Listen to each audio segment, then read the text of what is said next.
শহরে ফের উদ্ধার নিঃসঙ্গ একাকী বৃদ্ধের পচা গলা দেহ। তিনতলার বাড়ি থেকে তার দেহ উদ্ধার করেছে পুলিশ।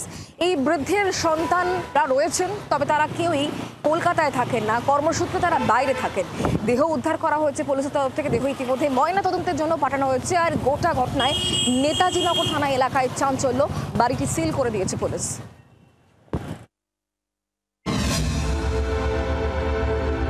স্ত্রীর মৃত্যু হয়েছিল আগে, এবার এই আলিশান বাড়ির তিনতলার ঘর থেকেই উদ্ধার বৃদ্ধের পচা গলা দেহ।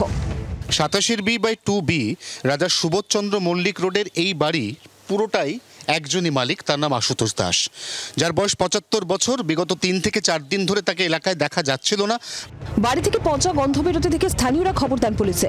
ছেলে মামার বাইরে থাকে, অস্ট্রেলিয়া ফসলে থাকে, কিন্তু এখানে ইনি একাই থাকেন। যতদূর শুনলাম 3-4 দিনও, পুলিশও বলছে 3-4 দিনের হয়তো হয়ে গেছে। এবার বাকিটা তদন্ত যখন হবে তখন দেখা যাবে। ঠিক কতদিন আগে বৃদ্ধের মৃত্যু শুরু হয়েছে তদন্ত। বাড়ির সামনে অন্তত 4 থেকে 5 দিনের খবরের কাগজ পড়ে আছে। বৃদ্ধ এমনিতেই কারোর সাথে খুব একটা মিশতেন না, নিঃসঙ্গ একাকী থাকতেন। তার ছেলে এবং মেয়ে দুজনই আছে, কিন্তু তারা কলকাতার বাইরে থাকে।